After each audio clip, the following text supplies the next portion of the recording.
Hello there, ladies and gentlemen, my name is of course Stuart of Tooltech Gaming, and welcome to the Anubis Combat Mk-1 Space Engineers showcasing video. Today's a bit special. We are joined by a very good friend of mine. So without further ado, let's get into the video.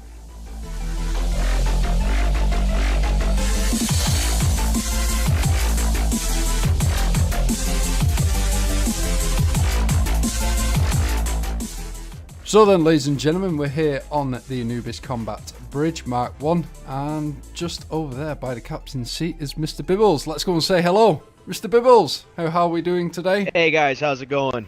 I'm doing all right, I'm happy you even brought me on the show. But I've been called upon here by Stu to guest show on this. I messed up. Can we try again? No. You are a VIP, sir. You should be the one thank to coming on. Anyway, so I yeah, appreciate that. But go ahead. You're going to give us a little tour around of the interior of the Combat Mk-1 here. Yeah, as soon as I'm done fumbling over my words. But yes, this is the Combat Mk-1 from the Anubis series. As a lot of you are already aware, I've made the exploration as well as the stealth Mk-1 and 2s. This is the final variation of the Anubis series, and of course the Mark II will be coming in the near future, hopefully. I wanted to get these ships delivered to you guys because in the near future I won't have the time to really build any longer, so I wanted this one to really shine amongst the rest. So as you can see here, when it comes to the bridge, it's roughly similar to how the exploration Mk-1 used to be, but since Keen was generous enough to stabilize the rotors, I was able to install a more immersive, I guess I could say, console when it comes to the bridge here. Now, unlike the other Anubis ships, this one, as you guys can already tell by the name, is oriented for combat. So your field of vision is less, but there is a lot more programs and systems for offensive weaponry. And as Stu has probably already showed you by this point, the missile systems created by the Trans-Neptunian Fleet, I believe is what they are called, or TNF for short. And if you look in the description box, you'll have a link to their workshop. They were the ones who created the drones and the missile payloads that come with this ship. Stand by. So they were the ones who created the drones and the weapons payloads for this ship. Reason being that I decided to use their builds is, one, I find no sense in reinventing the wheel, especially with how well they made their builds. And two, due to the weakness that we all hate with the vanilla blocks, the vanilla thrusters do not have the power to be able to carry this ship when it comes to interplanetary travel. So the original plan with this ship was to have heavy armor components to increase their survivability, but it was too heavy to be able to successfully escape planet's gravity. So unfortunately this ship is still completely light armor. However, I was able to successfully layer light armor in key areas, thus increasing the amount of abuse you can take. This ship I would class as more of a lightweight fighter with a heavy hitter. It's meant to attack from distance using the TNF missile payloads.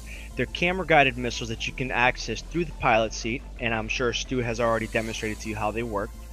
They are meant for long range attacking, so you cripple a ship from a distance, and once you feel that you've finally taken out the bridge, you've taken out the primary thrust so the ship can't get away from you, you can then engage with the rest of your weapons and scrap the ship for whatever you may need. Alright, so moving on. The kind of features that the bridge have, obviously I want these ships to be as immersive as possible. For you hardcore players who like just vanilla, obviously this is just vanilla, and for you players who like to roleplay, this ship will also encompass that kind of atmosphere for you. So some features that this bridge does include is, for instance, simple lighting effects. Everyone loves them. Red alert. You also have access from, basically, you also have access to complete drone control from within the ship. So each and every one of these seats, with the exception of the pilot seat itself, you can access each and every one of the drones. You can also access any of these assemblers and refineries from here. So I tried to streamline this ship to where you don't necessarily have to run all over the place to get to what you need. So moving on, obviously you have the commander's bridge and some air control when it comes to the venting. But I'll take you back here now to the cryo chamber. Now, as you can see, for anyone who's used my ships, correction, our ships, compliments to my friends who helped me with the other builds. They were not here to join us either. So Starkiller, for example, and my brother and my friend Iggy, they all say hello, and I'll pass the hello to them from you guys. They hope that you enjoy the builds as well, might I add. So, just like in our previous ships, the layout is relatively the same, but you will see some dynamic changes, especially with where all of you guys are familiar with where the hangar is, but we'll get to that later. This is obviously the cryo chamber, and I wanted to streamline access from within the ship when it comes to trying to get to the rest of the ship from this point. I kind of got some feedback from some of you guys, and I was surprised at how many of you actually enjoyed this little bridgeway here. So for the sake of your enjoyment, I incorporated it and also got rid of that tedious automatic airlock. And don't get me wrong, all respects to the guy who created that script. I personally love the script, but due to the feedback, it won't be included in this ship. Just down below, which I won't necessarily take you. I'm pretty sure Stu's already showed you in the visuals. Just down below is a straight shot for the engineering compartment, and in that direction, you'll have quicker access to the assembler and the refinery, but it all leads to the same location. Obviously, you have 2 vacant programmable blocks here, just in case you guys want to add your own touches, your own scripts that you're curious in using. I provided a few programmable blocks throughout the ship that are completely open for you to use. And obviously, you have airlocks on either side of the ship for ease of access. And now I'll take you to the engineering room. Now, what you'll realize is different from this one compared to the others, even though it's roughly the same, the reactor is not in here any longer, and you'll see why in a moment. Now down here, obviously you have the access way to the cryo room that Stu has already shown you. And again, I like ease of access. I like things to be simplified for everyone to use and user friendly. All of these buttons control your oxygen generators, the assembler, and the refinery. And the LCD panel right next to it will tell you the status of what's on and what's idle, as you can clearly see. You have the LCDs displaying everything that you need. Thank the creator of the configurable LCD script for that one. It's a very nice touch. Now, oh, thank you. So for you role players, this was tailored specifically for you and due to some of your feedback. I got quite a few questions from you guys. Why couldn't you fit a crew chamber? Something so simple, we gotta have a crew chamber in there. It would be great if you could fit one in. So, as you can see, I gave you guys a couple of very uncomfortable bunk beds, as Stu likes to point out. Bunk beds. Being a bunk beds. Bunk beds. So, anyway, it's an inside joke. You got to catch one of his earlier videos to know what I'm talking about. Hopefully he linked you to it, actually. You know what, I'm telling you, link them to it. You better give them the link. If I don't see it, we're going to have problems. So anyway, sir, yes, sir. Being a veteran myself, I'm used to sleeping in very uncomfortable areas. So to me, these are the creme de la creme of bunk beds. But you do have these cargo containers. These are separate from the rest of the ship, and obviously lighting control if you want to set the mood for your crewmates, but that's between you and them. I don't want to hear about it. Moving on. These cargo containers are separate from the rest of the conveyor system. Reason being, if you want to store your weapons, if you want to store your tools, you can put them all here and not worry about losing them in the rest of the ship's cargo containers. And obviously, this also doubles as a hangar control room.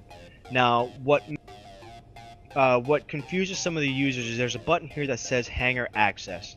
What that does is when you're ready to either open the hangar bay for whatever reason to send a ship out or to bring a drone in, you don't want people obviously accidentally opening one of the access way doors and venting out all the oxygen from one of the adjacent rooms. So with the hangar access, it's a simple toggle on and off switch to lock all of the doors that lead to the hangar to prevent that. And I will take you over to the medical room, which for those of you who are familiar with our builds, big overhaul. It's not much different. I would say it's a big overhaul.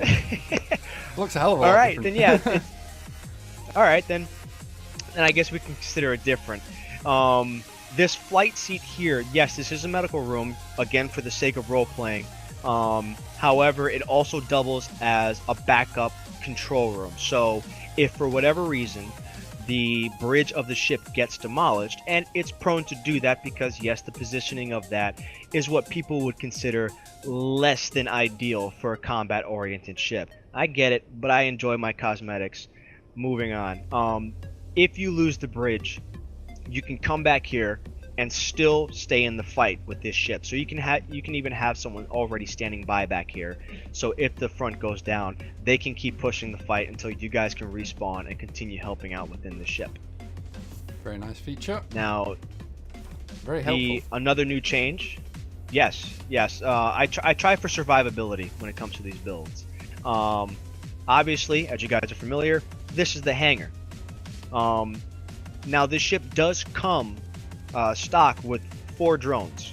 These drones are modified TNF drones. I did not build these drones. I just flipped them upside down, changed the colors, and reconfigured a few things, and added some defensive turrets. But all credit for these drones goes to the TNF team when it comes to their designs. Again, as you're already aware, these are all fully remote controlled, so that way you guys can operate from the safety of your ship.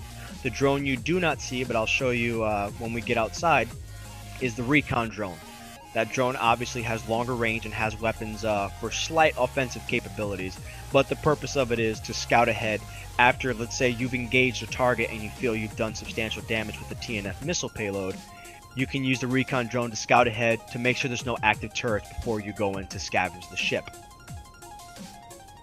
Now, obviously, again, I love my immersion, I love my lighting. If you haven't noticed from the stealth Mk-1, for example, and the exterior of this ship, I love my lighting effects. So here, simple vent air control and hangar doors.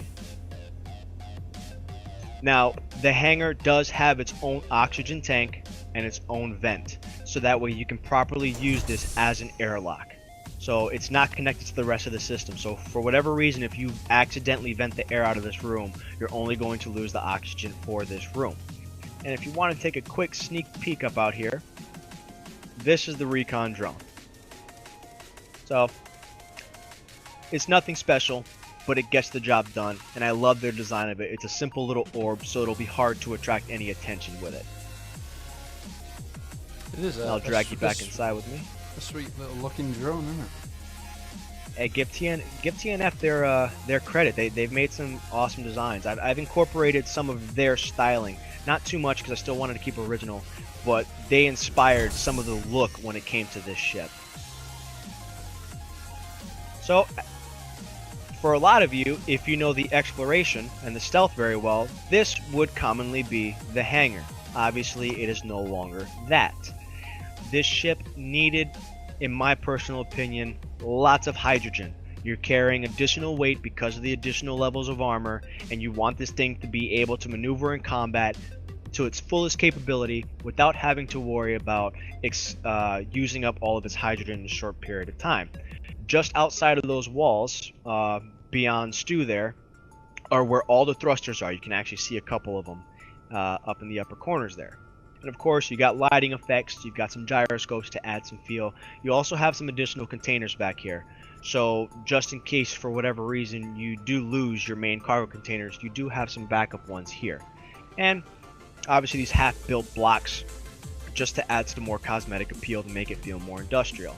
And again, with the LCD screen here, these screens are set up to give you constant update in regards to how many reactors you have, how long your power will last. You also have these same readouts in the bridge, so you don't necessarily have to come back here unless it's absolutely necessary. This ship is powered by 2 large reactors. I have considered adding more reactors, but I haven't played around with that yet because, again, the key with these ships is weight. If these ships become too heavy, they are unable to achieve what I need them to for you guys.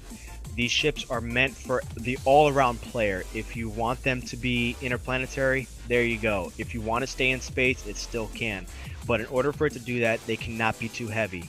So without sacrificing the aesthetics of the ship, and without sacrificing the performance, I kind of have to make some cuts here or there. But you can still load this ship with plenty of cargo. The ship itself weighs about, I want to say, 7.7 million kilograms. You can go up to about 8.1 kilograms, and that's pushing it, but you will be able to still escape planets. I really wouldn't tempt pushing heavier than that, or you're going to have a hard time. But moving on. Another key feature for this ship that I developed thanks to all of your feedback is accessibility when it came to engine pods. Yes, I'm glad that you yourself, Stu, and the other players who've gotten back to me love this feature.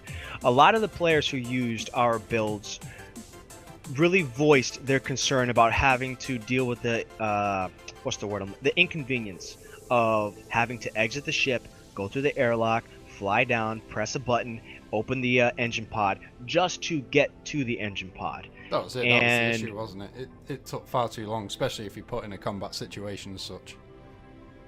Exactly, and on top of that, it was a waste of oxygen. It was a waste of oxygen and hydrogen to have to fly out of the ship and try and access these pods. So each of these pods are numbered, and Stu, if you want to lead the way up there, actually, to pod 3.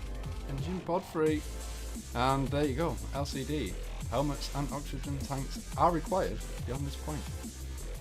Yep. Again, I put these LCD screens here not only for the immersion factor and the roleplay factor, but for common sense factor.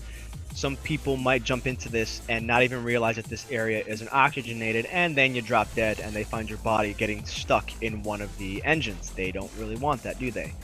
Now, obviously, these are maintenance access ways. As you've already established, they're not oxygenated, but there are thrusters within the engine pods that can actually harm you with the way I've designed them. So there are button panels in each and every engine pod that allows you to completely shut down the engine pod that you are in. So just in case, for whatever reason, the commander or pilot of the ship forgets that you're in here, you don't get cooked. And also, again, they can be accessed from the bridge as well, can't they? Yes, they can. So, also, creature comforts. We all love ease of access. We all love smooth transfer. So if you're already up here and something happens outside, you need to get out there quick, fast, and in a hurry, you have outside access to the ship. And a beautiful view on top of that. So, Stu, next time you take me on a date, this is where we're going. No questions either. I expect something fancy. I'm not a cheap date. I like Burger King. No, the BK Lounge. That's how it goes. I'm a helpless romantic for the king. And for the sake of showing you guys, I'm going to take you down to the bottom engine pod as well. If I didn't get stuck, that was. Just for shutting the door on me. Oh, so you guys also know, even though you're not really meant to go down here, you can access underneath most of this stuff, but it's kind of a pain. You can still do it. I'm not going to do it.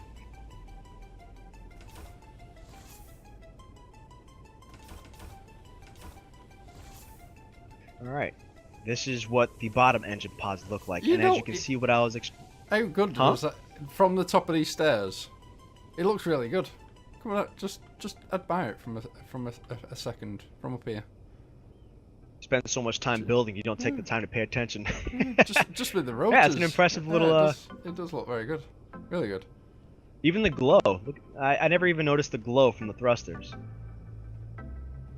Now, I'm sure the question that some of you guys are asking while watching this is, what about thruster damage? Am I going to have to turn that off? Again, when I make these builds, especially the Mk-1s, I think of the hardcore players who don't want to disable everything and make it as real as an experience as possible. Every single one of these thrusters have been carefully positioned to where you can keep thruster damage on and it will not damage anything inside this ship.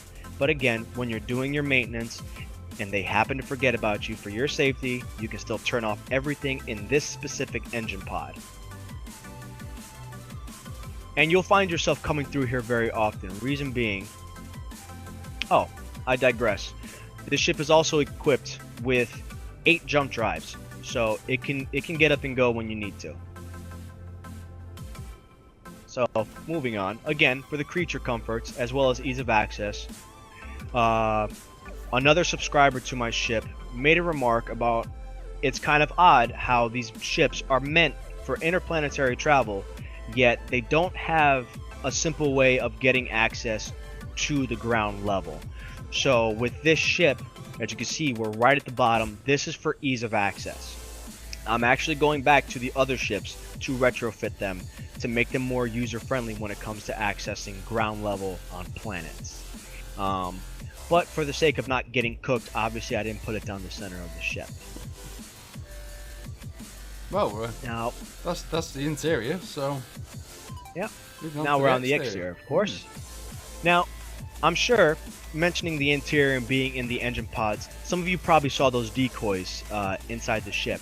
If you peek in underneath these, and I'm doing air quotes with my fingers, these reactive armor panels, you have a decoy system set in this ship, and it's underneath all of the armor panels, and as you saw, they're inside the engine bays. Reason being, because this ship is light armor, I want the enemy turrets to focus on where the most armor is and where the least vital points of the ship are. This ship has thrusters all over it, as you can clearly see. So if you lose all 4 of your engine pods, but your fuselage is fine, you can still perform, you can still fight. A lot of your gyroscopes are also inside the ship itself. So really, even if you lose all 4 of your engine pods, you're losing additional weight, and it's going to make you more maneuverable. Yes, I thought that through. So whenever you do have to engage and it's too close to use your missile payloads, you turn on your decoys and it'll draw enemy fire away from locations like the bridge, away from locations like the reactors. Obviously the Mk-2, when I finally get to it, will not have these problems thanks to modded thrusters that have more power. I'll be able to finally build this the way it was meant to be built. I've incorporated from other builds that I've seen little things like using the rotor blocks, these little cosmetic things, these little details that make the ship pop for you guys. I wanted something that when you saw it from a distance, it would be intimidating for the other players to want to mess with you.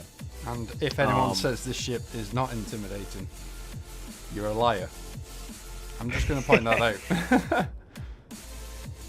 Now, initially, this ship was built with armor covering the rear thrusters. Unfortunately, due to thruster damage, I wasn't able to do that. So I incorporated these rear Gatling turrets to protect your rear thrusters, because the fuselage thrusters are your primary source of thrust. As I said, you can lose all 4 of your engine pods, but you'll still be able to operate just fine without them.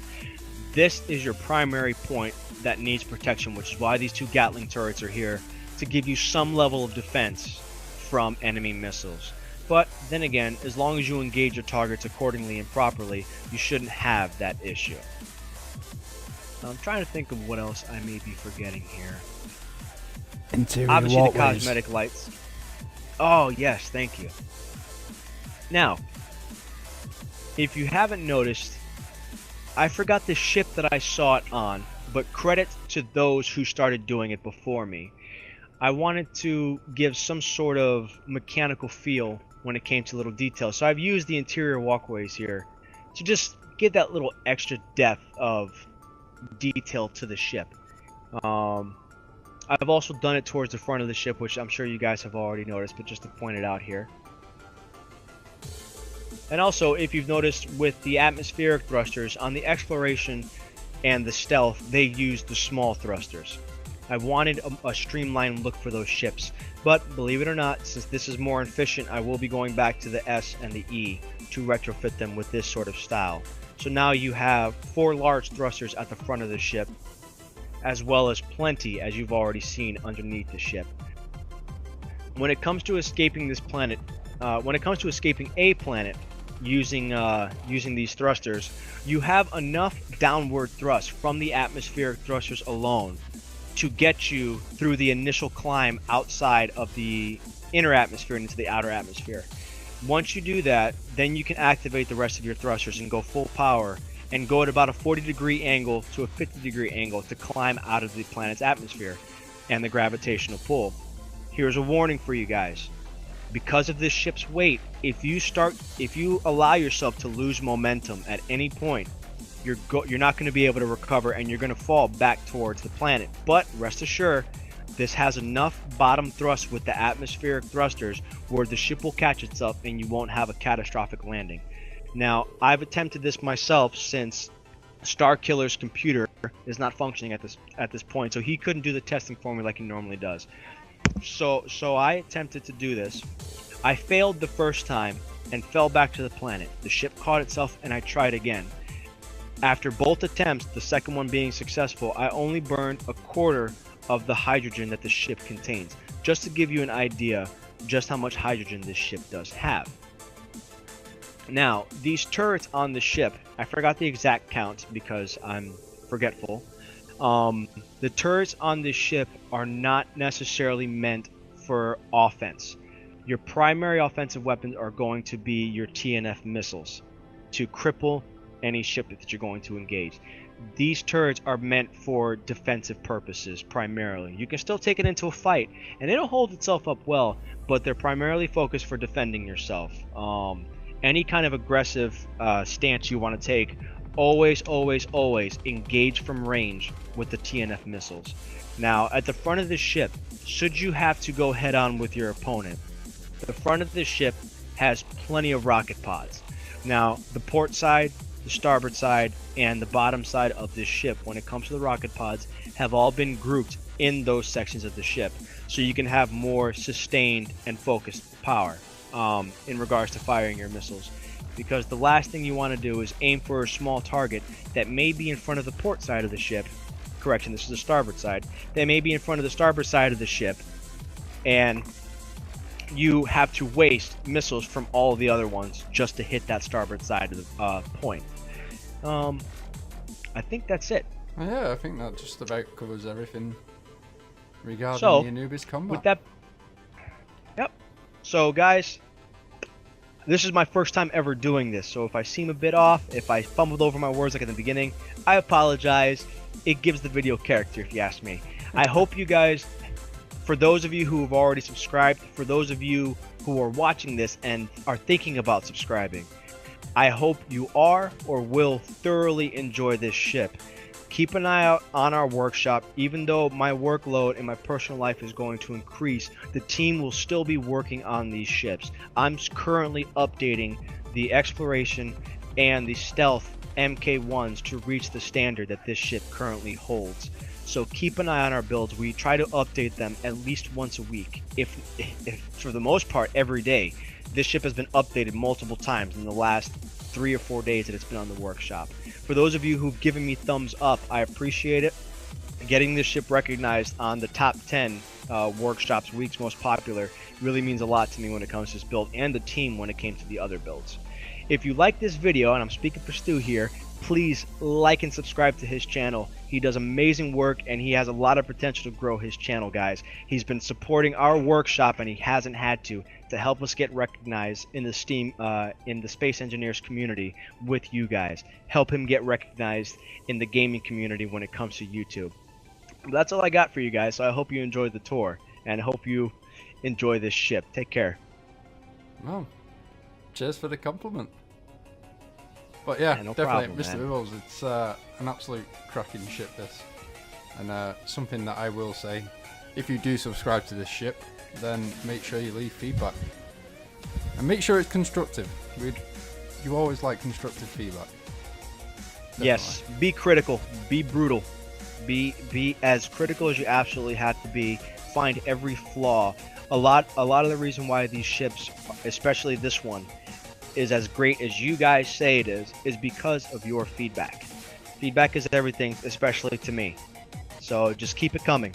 If you have to send me friend requests on Steam, by all means go ahead.